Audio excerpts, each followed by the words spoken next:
혹시 살면서 모든 게 한순간에 와르르 무너져 내리는 것 같은 그런 경험 해보신 적 있으신가요?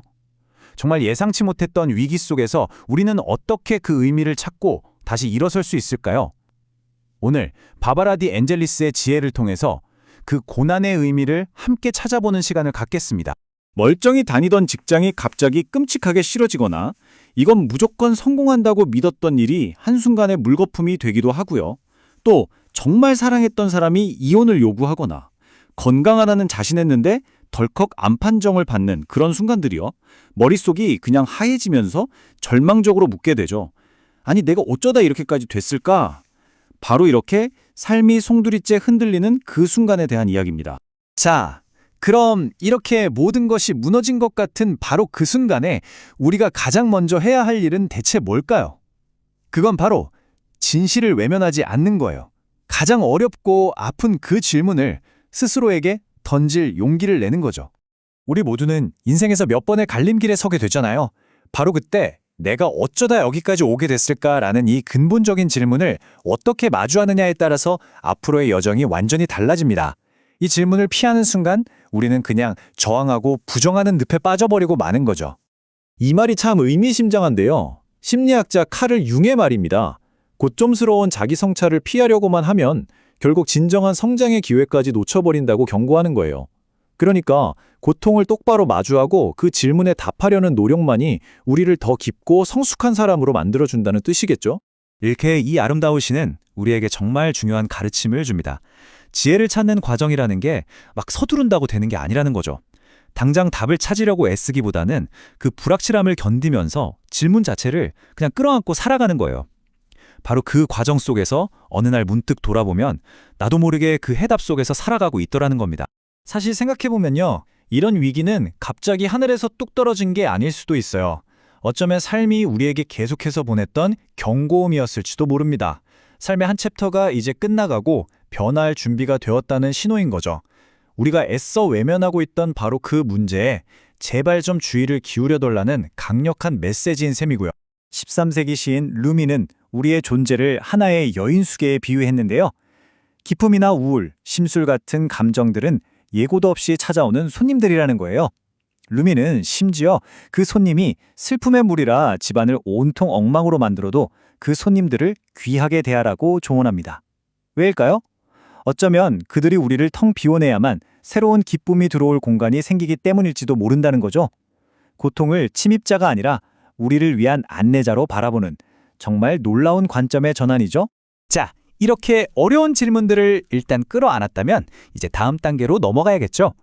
목적지가 뚜렷하게 보이지 않더라도 앞으로 나아갈 첫걸음을 떼는 방법에 대해서 한번 알아보겠습니다. 내가 어쩌다 여기까지 왔지? 라는 질문은요, 자연스럽게 그럼 이제 어떻게 해야 하지? 라는 행동의 질문으로 바뀌게 됩니다. 철학자 키르케고르가 말했듯이 삶은 뒤돌아봐야 이해할 수 있지만 앞으로 나아가면서 살아야만 하니까요. 내면의 깨달음은 반드시 행동으로 이어져야 의미가 있습니다. 앞으로 나아가려면 반드시 뒤에 남겨둬야 할 것들이 있기 마련입니다. 진정한 변화에는 항상 애도의 순간이 따르거든요. 이건 단순히 지나간 과거만을 말하는 게 아니에요.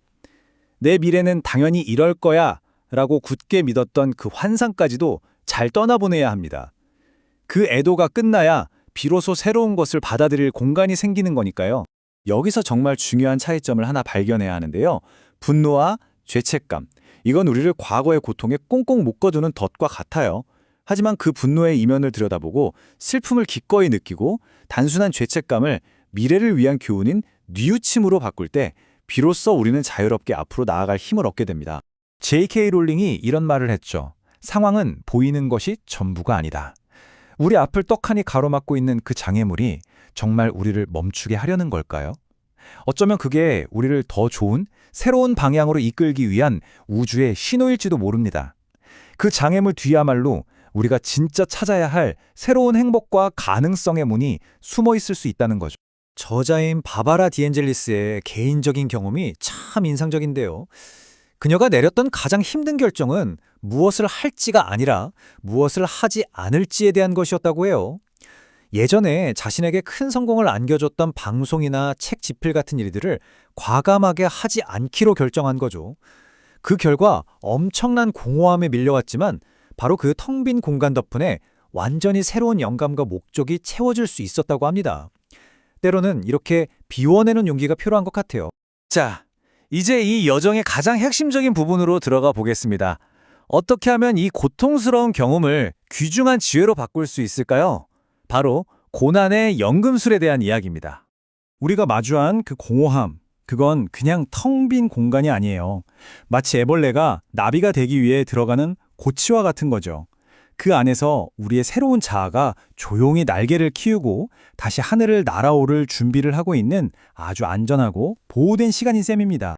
이 진주 비유가 핵심을 정확히 꿰뚫은데요. 조개 안으로 들어온 모래알, 즉 고난, 그 자체가 바로 진주가 되는 건 아니잖아요. 조개가 인내와 용기, 사랑으로 그 고통스러운 모래알을 감싸고 또 감싸 안을 때 비로소 영롱한 진주, 즉 지혜가 탄생하는 겁니다. 고난은 그저 지혜를 만드는 원재료일 뿐이라는 거죠. 이렇게 지혜를 만드는 연금술에는 크게 3가지 종류가 있다고 해요. 사랑을 통해서 새로운 삶의 방식을 배우는 것, 불가능해 보이는 문제와 씨름하면서 결국 해결책을 찾아내는 것, 그리고 눈물이라는 성스러운 강을 통해서 슬픔을 씻어내고 빛으로 나아가는 것. 이 모든 과정이 바로 고난을 지혜로 바꾸는 연금술입니다.